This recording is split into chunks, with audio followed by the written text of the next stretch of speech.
up, everybody? Welcome to the 3VO podcast where we are all on the same team. I'm one of your hosts today, Brendan. And I'm the other one, Jordan. And if you're new here, we're just two big old nerds who absolutely love video games and we love talking about them. So if you too are a person that loves video games, then this is the show for you. As always, it's time to check in. Jordan, how's it going? It's going good. I need to take care of something real quick. Do we have a soapbox moment? It's actually not a soapbox moment. Oh, okay. It would have been okay if it was. For sure. Don't worry. I've got one stored up at some point. But no, it's something I wanted to do last time. As with the way that our scheduling worked out, we did not get to record an episode during Pride Month this year. Which was a little bit, just like it was the way it worked out, was a little bit of a letdown. But I thought I would get you a little something that was Pride related since we missed it. So I'm actually mutuals with this person who makes this stuff. His name on TikTok is I Leave Breadcrumbs. He's also known as Mr. Seams. He's also known as Hat Daddy. He makes beanies and hats that are all like LGBTQIA plus related, focused and whatnot. And he's got this one that's just the. I'm obsessed. If you want to show the camera, yeah, I'm going to show the camera. It's the Zelda logo, but with the pride colors for it. It's the Hyrulean crest. Mm-hmm. But gay. Yeah, but super gay. But gay. I'm going to wear it now so that I can be super gay. Yeah. It had been a while since I'd seen you wear a hat, so I wasn't sure if you would have wanted a hat for it. But I was like, beanies I still see you wear. Beanies I will wear. That's what I thought. So glad I went that way. So I can be, Yeah. So that I can roast in this room. I know, right? What we need is to be warmer. Yeah. Okay, there. Does it look good? It's cute. Yay! It's really cute. I'm obsessed. Thank you so much. It's so You're kind. welcome. I love that. Go check out Mr. Seams and get more product. I'm sure he has lots of video game related. He does tons of stuff. He's got one that's just like gay Sasquatch. Just like he's got a whole cryptid line that's like queer focused. And he's a queer man himself. He's married to a man. He's a huge advocate for a lot of different things. Like he's been one of the dudes part of like the lawsuit against the shitty senator who ruins my namesake, Jordan fucking something, who was involved in like a whole scandal when he worked at a university. Ew, fuck that guy. Yeah. So just really good people. Go check out Mr. Seams. Mr. Seams, thank you very much for providing apparel for Mr. Von Hampton, provided by Mr. Seams. Put it in the credits. Yeah. Thank you. You're this welcome. Is so nice. And you hit it the whole time we were setting up. I had no idea. I could not believe it's literally just been like shoved over here. I was like, he's going to notice. Good job. No, I did not notice a thing. Amazing. Well, I'm glad you liked it. Of course. Welcome. Oh my god, thank you. Well, I do not have another gift. You do not owe me anything back. What if I had something? I was like, well, actually. The podcast bro version of like when somebody proposes at Disneyland and the person's like, you're not going to fucking believe this, and they also propose. All right. Aside from gifting me with gay stuff, what have you been up to? It's been a lot of work still, primarily has been the big thing. The artists whose music video that I was in, I mentioned a couple episodes back. Yeah. Their album dropped. Nice. Which means that like the teaser dropped for the music video that I'm in, and it looks super fucking cool. Yeah. So there's that. You could see me looking like a pig person. Nice. Just a teaser though, not the full. Just a teaser. The full video has not come out yet. Okay. It was just like the teaser came out as part of like the announcement for the album. Gotcha. And the album's really good. You will have to let us know when that drops. And everything. Trust me. Everyone's gonna. I'm gonna be annoying about it. I hope you are. I really do. Unless like some crazy major cuts happen, I'm like in this video. Oh, nice. Yeah. Oh, very cool. Like, you get cut out of the video. It would be. They'd have to do so much crazy chopping to cut me out of this thing. I'm not saying that as like an ego thing. It's just the way that it was done. That's funny. In other personal news, our Mass Effect D&D campaign ended in glorious fashion. It was an incredible final session. It was so good. Yeah. I cried. yeah. There was a lot of build-up and a lot of our heart in that game. There was so much of it. Yeah. So just to bring up anybody who out there up to speed, we played through an entire Mass Effect skinned D&D 5e campaign that our wonderful editor Garrett fabricated entirely, made an entire source book, essentially. Yeah. Not even essentially, like just fully did make an entire source book so that we could run around on Omega and be aliens. And It was incredible. I mean, Which, like, Omega was the coolest setting you could have picked for something like oh this. It was yeah, perfect. It yeah, was it's a perfect. perfect choice. Yeah. Yeah, and the big like finale, like the end, came down to a die roll from the DM, and we got the box of Doom out, and we were all huddled around it, and we like touched the box of Doom for good luck. That's a video we should put up too. Yeah, maybe we'll throw the footage here. 'Cause you can see us all just lose We were our all shit. standing up above the table, like so involved, and our DM rolled a nat 1, and it was glorious. Which was, I talked to Connor a little bit about this after we wrapped up too, that I Mm-hmm. was just like, this to me is like proof in the pudding of like when people claim that stuff like Dimension 20 and Critical Role are obviously scripted, because they always claim that like stuff like that doesn't happen at normal D&D tables. I'm like, Yeah, it does. we didn't. I think Nicole was the one recording, right? We didn't even Yeah. realize that anybody was recording it. Yeah. Until afterwards. I was Yeah. like, yeah, I got that moment for you guys. And we were like, thank God. Thank you so much. Yeah, because Nicole could see the moment building up and was like, oh, this is either going to be like incredible or like devastating. But either way, we need the Either way, footage. it needs to get. And it needs was, to get I captured. mean, it was glorious. It was a Renaissance painting played really out. was. Like, the DM slumped back in his chair. We were cheering. There was crying. Like, there was a lot of crying on my end. it was absolutely incredible. I loved it. I loved it so much. I wish now some people might think, well, get me hands on that fucking source book. It's all got proprietary Mass Effect stuff in it. So if anything, it will have to be like reskinned to be like, you can play as an Avari instead of an Asari, you know? Like, we'll have to like bootleg, you know, a Well, source wouldn't that book. only really be like if he was like, I'm going to sell this thing? Like, if he just wanted to put it out there for people. I I mean, I understand suppose. if he'd want to sell. He did a lot of work. I'd understand if he'd want to like get something monetarily out of it. I Maybe. wouldn't blame him. Maybe. Yeah, I guess if he's not trying to sell it, then yeah, he could just throw it out there. Well, Yeah. Stay tuned. Stay tuned to this space, and we'll see about Yeah. that source book getting out. All right, with all of that out of the way, it is time to talk about today's topic, blueprints. I am so excited to talk about this game. Like, way more excited to talk about this game than I have been for any other game in a while. He's been talking about it a lot off the podcast. yeah. This game, and I mean, as soon as it dropped, people were playing it and we're talking about it. So, like, I'm coming to the conversation very late, but it is an incredible game. Just to start, first off, spoilers ahead. And like a more important spoiler warning than any that have been made on this podcast before.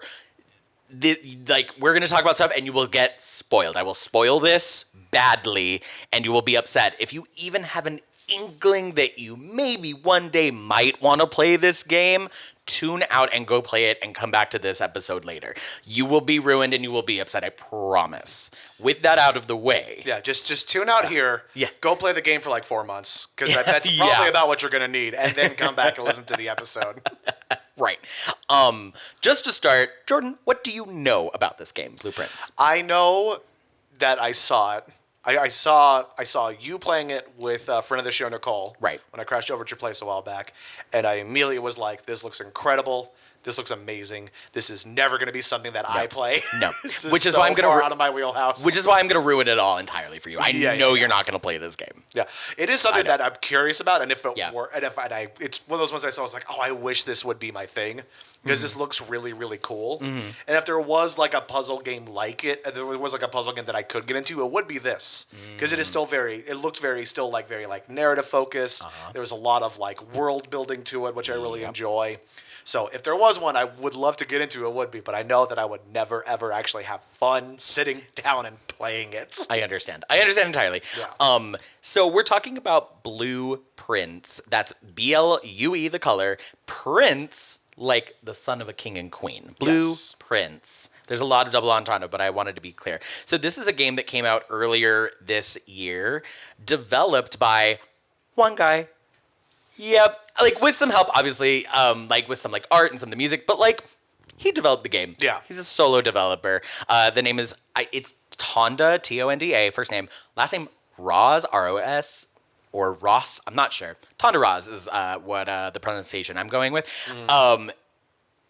One-man developer show, and he's been working on this for like 8 years. I believe is like the thing. I believe it. So this developer was like, I really like this old board game called Jewels in the Attic, and I think it would be cool as a video game. And then also pulled in stuff from like Legend of Zelda, Magic the Gathering, the board game Agricola, things like that.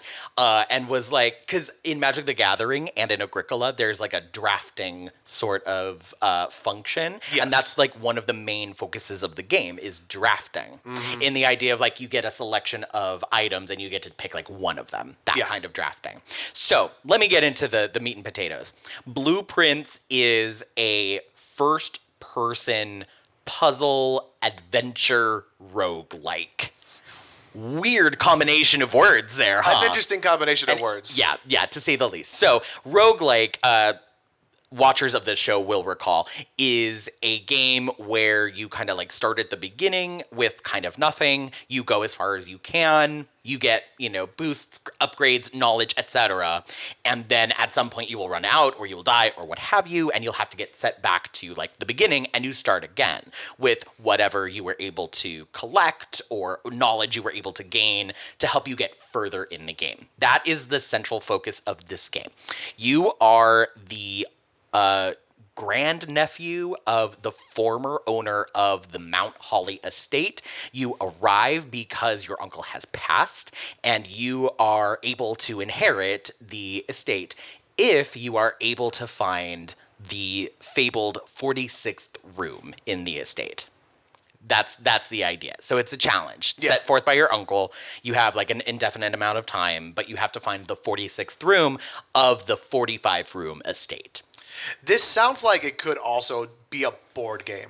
Do you know what I mean? Kind of. Like fully, like especially with the way like the actual like gameplay mechanic is, which I'm sure you'll get into. But like very like you could set it up almost like a betrayal on that House on Haunted. Is that what it is? Betrayal at House on the Hill.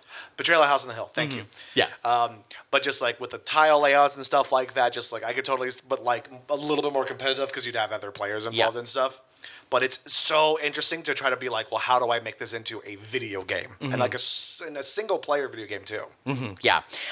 So the idea is you start off in the entrance hall, which is one of 2 permanent rooms in the house.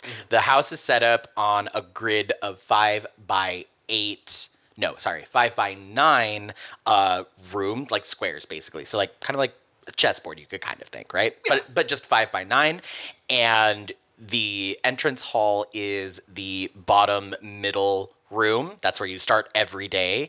And then there at the very end, at the very top and in the middle, is an antechamber, and that's the antechamber to the 46th room.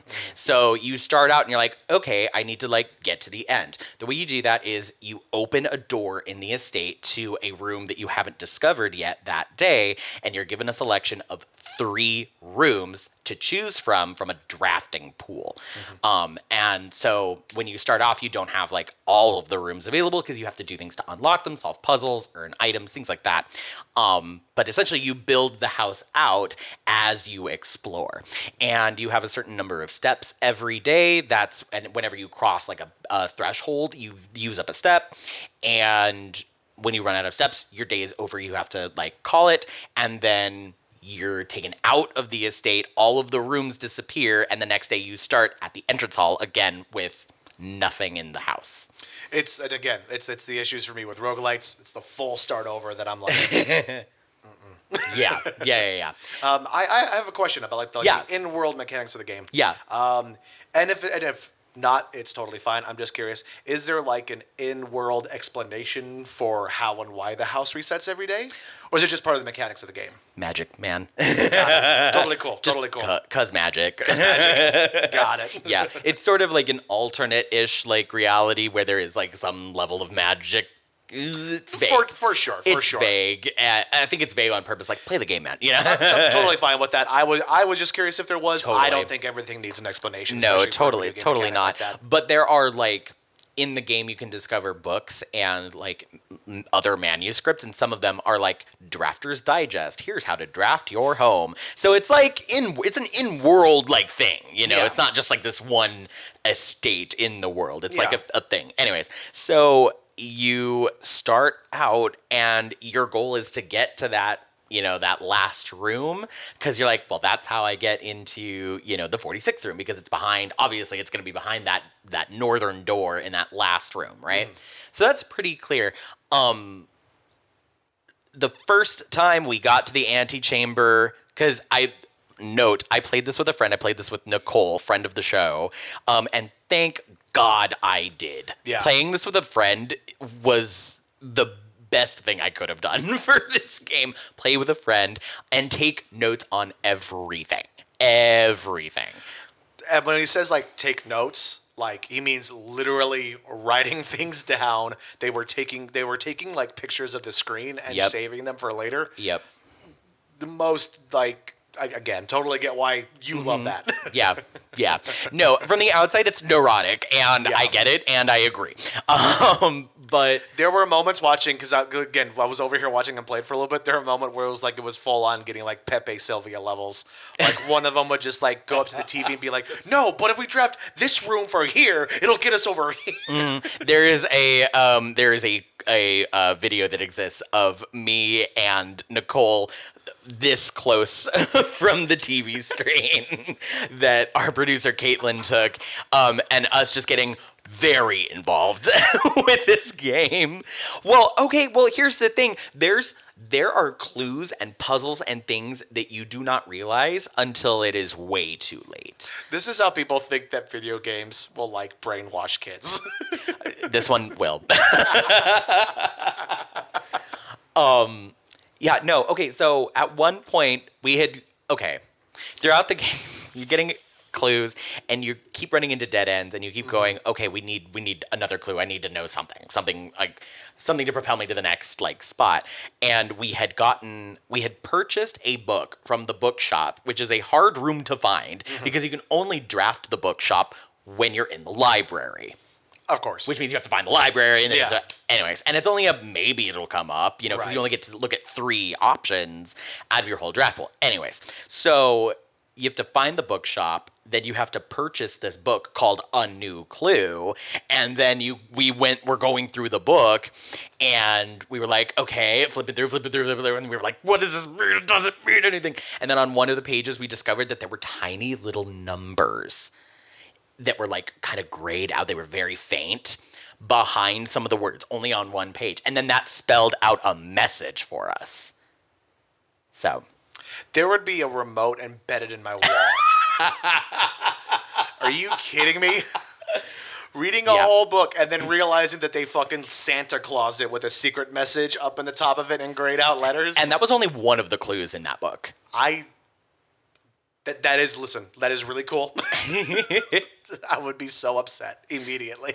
So the reason that I love this game so much is Yeah. that it's so unique. Never played a game like this. A roguelike puzzler escape the room type game. That was one of my thoughts about it. I was like, this is one of the Incredible. most unique games I've ever seen.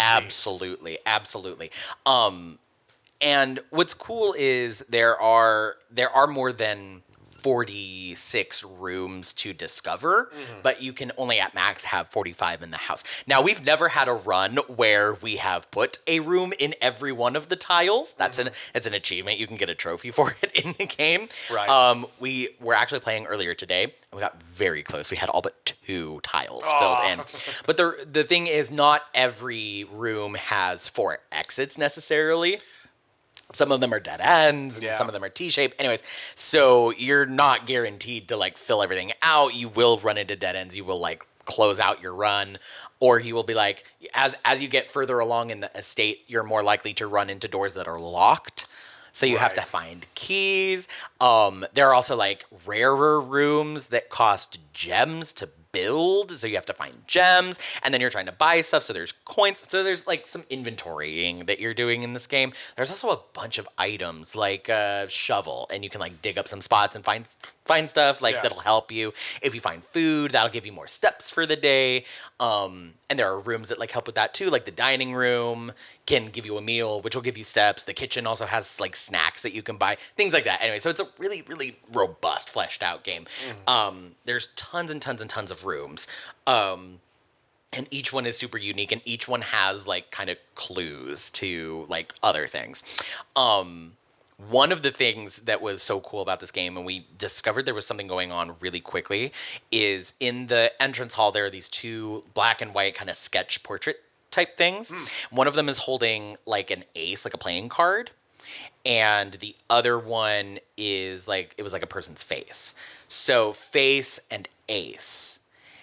And we were like, okay, that's something. And then we would go on, whatever. We kind of didn't make too much of it. But then we discovered, like, in the next room, oh, this also has two paintings. Okay, it's like a deer and a theater. Oh, stage and stag. Okay.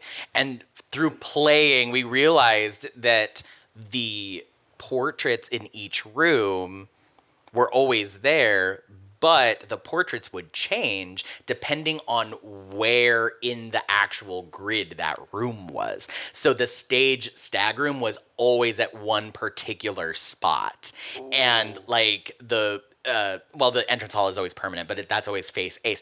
So we realized, okay, there's like something going on, and we discovered a room called the study that kind of outlined like, oh, like there was like a note from our uncle that was like, I'm getting new portraits made for all of the rooms, and there was like some scribblings that like illustrated, oh, this is spelling out a message, and it's based on what letter is different between the two. So now we had this whole like estate-wide puzzle to solve, and the message was, if we count small rates, 8 dates crack 8 safes.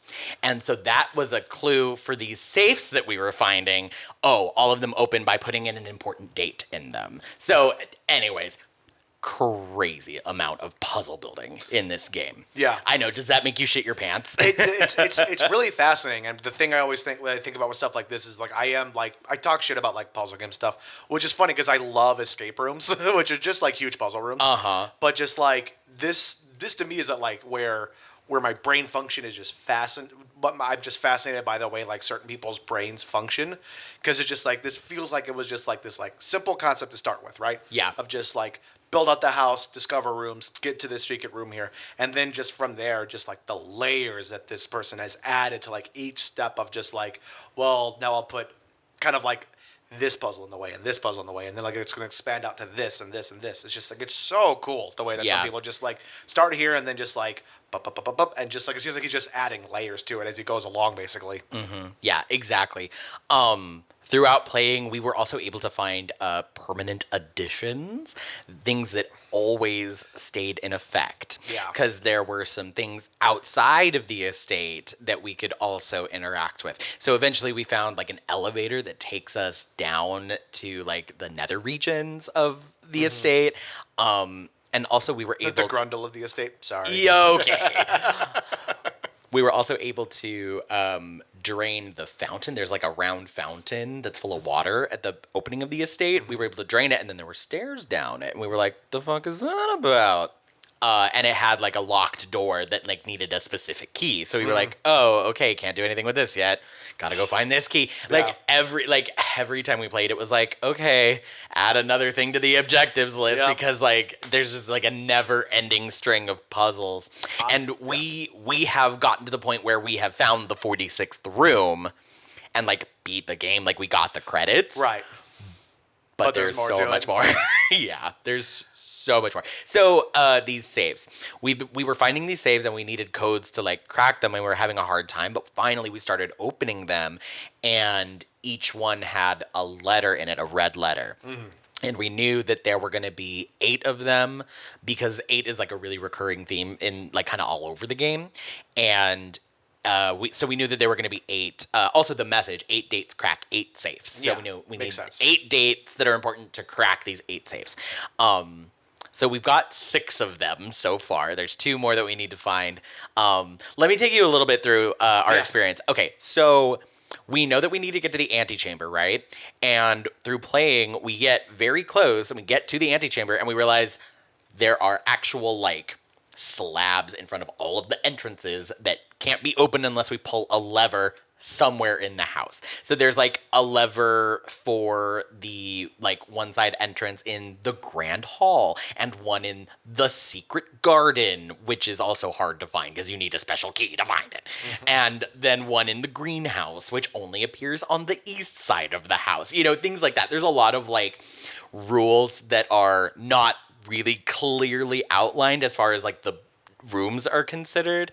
Like, oh, this room can only be drafted if you enter from like a south door, you know, on the west side of the house. Things like that, you know, that you have to discover and is like kind of spoon like drip drop fed to you, you know. Yeah. Anyways, so we got to the antechamber. We finally opened a lever so we could get into the antechamber. We were like, this is it. This is the run. We're going to find the room. And the north exit also has a lever. So we finally get to the antechamber, and there's like a plinth with a note and a key, and we look at it and we go, oh, that's the basement door key, so we can go to the basement now, but we can't fucking finish the run because there's another lever fucking somewhere. Congratulations, you're almost there. Here's a key to something else. The princess is in another castle is like the tagline of this game. Like everywhere we go, it was like, oh, you gotta go here now. You gotta go here now.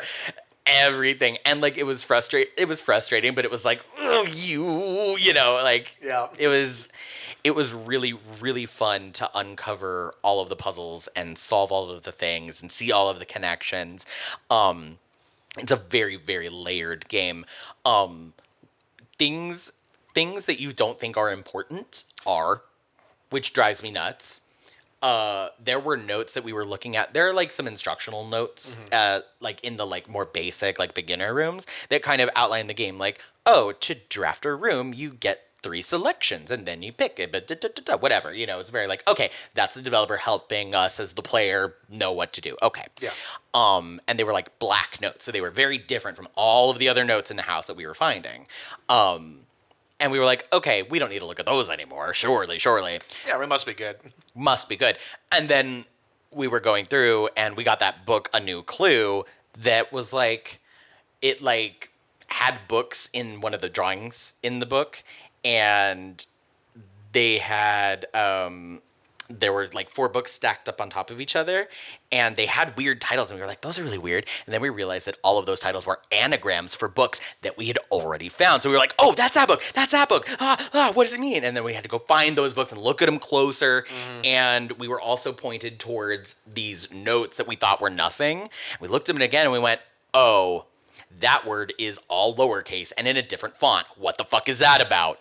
And those all together spelled out a message that led us to yet another thing. So no matter how many notes you're taking in this game, you're not taking enough. You like literally need to videotape everything in this game so you can refer to it again. Just buy a capture card so that way you can record Honestly, your own game, and you can watch it back and review. The streamers have an edge on this one. Truly. Yeah. So me and Nicole were playing and we were sharing a note in Good Notes, which is just an app that we both have. And so we could like make edits and like upload things and whatever. And I think at final count, like we're still going, but our book was, a lot of it is pictures because when you like upload a picture to Good Notes, it's just a whole page. Yeah. But we had like probably 10 pages of like us writing things out and then like 110 more just pictures of things. Oh my God. And we refer to a lot of it. Yeah. I was going to say, like, I'm a Resident Evil fan, which means there was a lot of, like, running back and forth to figure out puzzle mechanics, and I've become a big fan of, like, just getting photos of the screen really quickly here before I have to go run and do something back. By the way, once you get to the first Resident Evil, you're going to be so fine after this game. I'm going to be locked in. You're going to be so, like, you're going to get, like, might get a little lost at the beginning, but, like, after that, you're going to be like, oh, this is easy, kid. This is kid shit now. Yeah. But, yeah, no, How many pages? Yeah, Did well, you just well, say? like I said, a lot of them are pictures. Right. But still. 10 scribbled pages probably, and then like 110 just pictures uploaded. How hectic do those like written note Oh, pages it's look? Pepe Sylvia all over. Absolutely. It's it's eh, if you saw this, you go, "Oh, they're not well." Yeah. um It's just like library to bookstore to key to the universe question mark? Yes, very much that. It's absolutely crazy. And there's still mysteries and things that we are uncovering. Like we're still trying to find those last two saves with those last two letters, like we said. Um, Although we don't know, we also got a tip that maybe there's only one more that we even can find, and we don't know where the eighth one is because there. You know those like at like Disneyland or at like the county fair, the like fortune teller box. Okay, in one room there's one of those, and he's the Great Alzara. And if you drop a coin in, he'll give you a vision and like drops like hints and things and shows you things. And like part of it is like lore and world building, but part of it is like here's some actual hints and clues, and it's eerie. It's so good. Okay. So fun.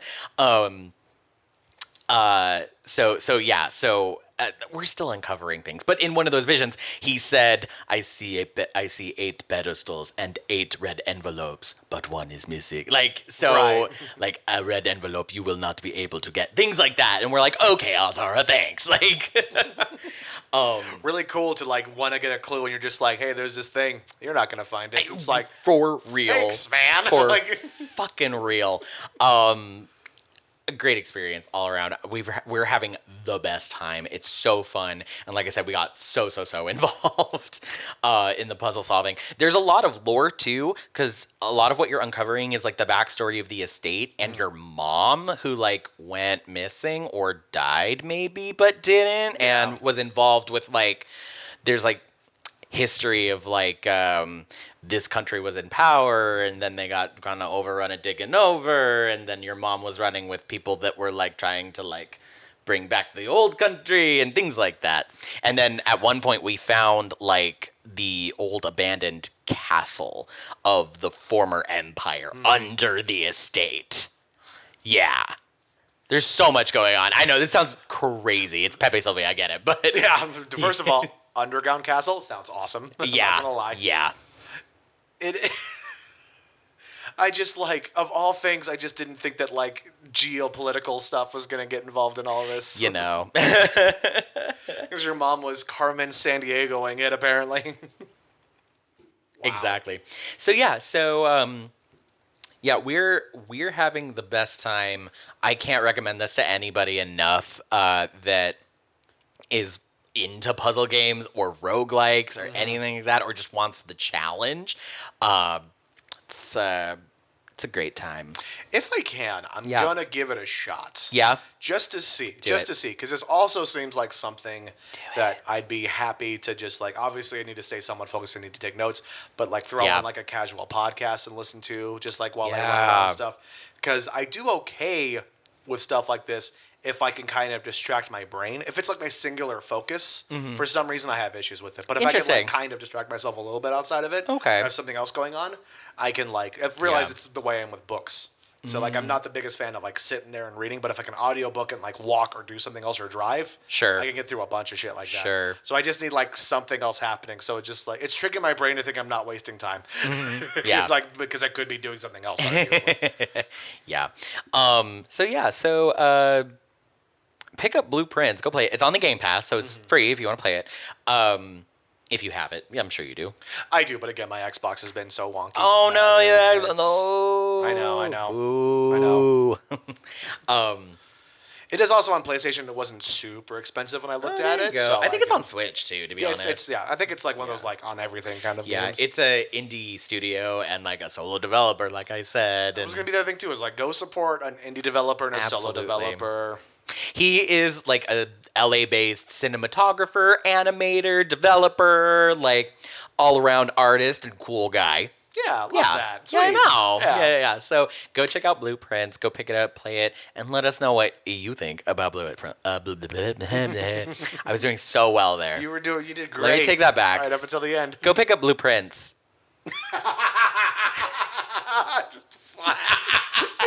Just go get blueprints. Play it. All right, that is enough gushing about Blueprints. We have reached the bonus round. Our producer, Caitlin, has prepared a little something for us. What are we doing today, Caitlin? So I've created a two truths, one lie about iconic architectural structures around the world. Well, there's two of them. Okay, great. So we got two truths and a lie, architectural information. My bag. What do you know about architecture? Oh, so much. Oh, yeah, me too. I've got so much knowledge about architecture. Absolutely. Buildings and stuff. Uh-huh. Yeah, man. That's, columns, walls, yeah, concrete, arches, windows. Yeah, I was gonna say windows, and then you took it from me, and I panicked. I panicked so much, so fast. It's just like, fuck. He said windows. There's nothing else on a building. Fuck. Windows, doors. What else is there? Oh, always. I don't know. Okay, are we reading these to each other? Like I'm gonna do one and Jordan's gonna do one, or how's it work? Yeah, great. Okay, cool. I'll take the first one then. Cool. Let's do it. Alrighty then. You guys can work together. Okay. Got it. Sounds good. Okay, so the first one seems to be about the Eiffel Tower. Where's the Eiffel Tower first? Just general knowledge check. It's in France. Okay, good. We're doing great. Okay, statement number one. Fucking asshole. No, Jordan. Where's the Eiffel Tower at? What if I didn't know? Had to make sure. Would you quit the podcast if I didn't know where the Eiffel Tower was? I wouldn't quit the podcast, but we'd have a talk after. All right. Statement number one. The Eiffel Tower was originally painted a bright red when it was first completed in 1889. Okay. How do you feel about that one? Let's hear the others. Gustave Eiffel originally wanted a portion of the tower to rotate slowly so that visitors could see Paris from every angle without moving. That sounds plausible. That sounds somewhat That sounds plausible. real. Yeah. Yeah, that sounds super believable. Okay, let's hear statement number three. The tower was supposed to be torn down after 20 years, but it was saved because the French military realized it can be used as a giant radio antenna. Okay, 20 years after 1889, if that is the year it was built, would have been 1910. So the military might have, That would have been. I don't know. That would have been World War One. It seems too early. World War One started in 1914, I think. 1913, 1914? If history class serves me right here, I don't know. Yeah, I think you're right. So You're right. 1910 seems a little too early. Actually, Well, I it mean, would be like 1909. To make the argument though, if the military anywhere thinks something's going to be beneficial, at some point they're going to want to keep it. True enough. So whether or not they're in war or not doesn't mean. I don't. Does just like okay, this could show my ignorance here. Does just like a tall metal structure like that work as an antenna just by the fact that it's a tall metal structure? I don't know. Yeah. I'm not a scientist. That's the thing. It's just like I don't know enough of the mechanics of that one. I think so. Like, I mean, maybe you get people back in the could day who would be like extend used their as an antennas antenna. out on their TVs and shit. like maybe used as an antenna is like not as is, but like we like add a wire here and we do a thing here and then that boom and Right. then And now it works as an antenna. the workers in France are from the Bronx. Yeah, apparently. I was gonna say. Hey, I got a baguette over Hey, here. that was cursed. Hey, I got a baguette over here. Give me some escargot and some cafe au lait. Is there one that stands out to you as like the least plausible? My My thought is the first one. I think Because so, that too. feels like a readjustment of the facts about the Statue of Liberty. Yeah. Because that did change color over time. Right, You know what I right. mean? So it feels like something that would be like, this is a fact about something else, but the details got changed. Yeah. In order to make it I'm fit here. also leaning towards the first one. I think the second one is just true. I think that's just real. That's the one about the rotating. The second one feels real. Yeah. Yeah. I'm picking 1 or 3. 3. It seems weird to build such a big thing and then be like, yeah, we'll tear it down in 20 years.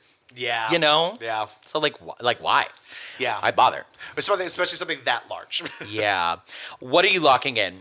I'm in agreement with you. I would lock in our. Wait, it's 2 truths and 1 lie? Yes. Shit. My brain mixed that up for a second. It's not 2 lies and a truth. Yeah. Yeah. Um. I feel weird about the third one.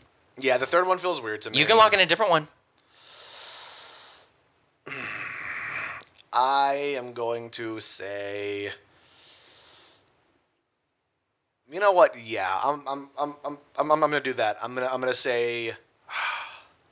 I'll say 2 and 3 are true and 1 is the lie. 1. Okay, you think 1 is the lie. I think 1 think is the 3. lie. I think 3 is the lie. All right. Results. Number 2 is the No! Are you serious? Oh, we're both wrong. Damn, that sucks. Oh, man. Some fun facts about the Eiffel Tower is it was created as an art installation for the 1889 World Fair. So it only got a 20-year permit. Oh, that's It crazy. was initially painted bright red. The people of Paris hated it. Oh, wow. Absolutely hated it. And then, but it got extended because the military realized they could use They it. could use it as an antenna. But over the years, it's been bright red. It's been like a bright yellow. That's crazy. Yeah, and Whoa. they've done sort of like different shades of brown, and they've landed on the current shade, which is called Eiffel Tower brown. Oh, I don't think I realized that it was painted. I thought it was Yeah. just metal color. I really just thought it was just metal. Yeah. Yeah. Huh. It's also a crazy move to be like, red's too loud. Let's go yellow. Yeah, what a move. Yeah. Nice mute yellow. Yeah. Everyone always agrees. Everyone on. will love this when the sun is reflecting off of it Directly off of into it. their apartment windows. Okay, cool. So that takes us for the first one. Well, You we want both to failed that start the one. second? Yeah, neither one of them. Yeah, I'll do the second one. All right, let's hear it. This next one is going to be about the Burj Khalifa in Dubai. It's the tallest building in the world. That I did know. Yeah, that And one I'm I already upset know. that it's not one of the facts. Right? It was like, if we had that, I would have been good. Okay. So, here we go. I see what happened. Okay, I do have all 3, just the third one didn't get spaced out. It's fine. I just had to make sure. Okay, number 1. The top of the tower sways about 5 feet in high winds. That one better fucking not be true. It wouldn't. It wouldn't I shock me. know, because, like, I know. It's very tall. I know. Number 2, it's so tall that residents at the top see sunset several minutes later than people at the base. That's just got to be true, That would make sense. right? That would make sense. Yeah, that's just got to be true. Yeah. Okay. And then 3, to clean the windows, a team of workers takes about 6 months to finish one pass. Okay, I already have feelings about this. My initial gut, honestly, is to say 2 does sound true, but my gut wants to say 1 and 3 are the true ones. Because 3 sounds like a fact I've heard about the Burj Khalifa. 6 whole months. It sounds like something I've heard. 6 whole But at the months. very least, it's like, well, it's either that or 6 months is the particular lie, and it does take a long time to clean every window, But but it's it's not 6 months. it's like 5 months. It's not half. Yeah. It's not half a year. Yeah, that seems like too much. True. It is a giant fucking building. No, I know, And but Dubai does not give a fuck about its people. Nope. So they would make people work for 6 months straight to clean all the windows. But that would be, God. as soon as you finish, you you'd have to start all restart. over again. You'd have to restart. Yeah, because like, okay, the top of the tower swaying about 5 feet in high winds sounds fully plausible. It is unfortunately very Horrifying Yeah, and yeah, very yeah. plausible. Yeah. I'm gonna lock in 1 and 2 as You're gonna go true. 1 and 2? Yeah, I think 3 is the lie. It just sounds like too much time. I feel like they would automate it or something, or they'd be like, we have a built-in irrigation system that like like cleans the windows from the top or something. I don't know. I mean, again, it's Dubai. I don't know. This tower and building was made because they were like, we don't like being amongst the poor people. We're just gonna. We're just gonna build into the heavens. Pretty much. Pretty much.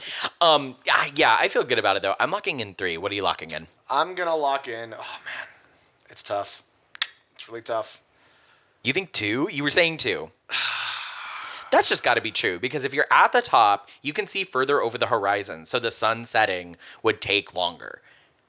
And if you're at the bottom, then you would see this. You can't see as far over the horizon, so the sun. It's true, because I'm thinking about it, and just like, when we have mountains, we obviously see it. We obviously see the sunset quicker than we would if we didn't have mountains in the way. So the opposite must be true as well. That if you can get higher over the horizon, I don't know. These are hard, and no matter what, I'm going to feel dumb. No. So I might, I might as well just. You said 2 is going to be your lie. No, 3 is gonna be my lie. 3 is your lie. Yeah, Yeah. that's right. Just for the sake of it, I'm going to lock in 2 and say All right. that 2 is the lie. All right.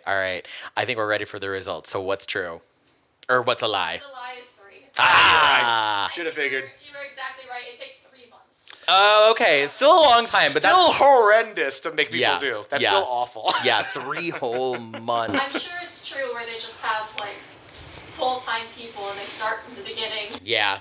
once they're done. Yeah. It made sense. I really picked 2 just to be like, well, it's not going to be fun if we both pick the same thing. I think that means I win this bonus round because I have 1 whole point. Absolutely. Let's go. You That was definitely fun. won. That was great. fun. That was a Thank good one. you I liked very it. much, Caitlin. I'm never good at the trivia ones, but I enjoy them. All right, everybody, that is all of our time for today. Thank you so much for listening to me gush about Blueprints. Have you played Blueprints? Did you get to the end? Did you solve it all? Did you find the letters? I want to know. Also, what other puzzle games do you enjoy? Is there something else out there that I don't know about that can scratch that Blueprints itch? Let me know. Also, if you have any other suggestions or thoughts for discussions for our show, send us an email at 3vopodcastteam@gmail.com. Please give us your ideas. You can also find us on all the different socials. We are on Instagram, Facebook. We're on TikTok. We got to get back on TikTok more, by the way. I wanted to mention that at some We're point. there. No, we were there, but but we're all over the place. So that you can catch us on YouTube, Spotify, anywhere you find your podcast listening to. Give us a like and a follow, and we'll see you next time. Bye.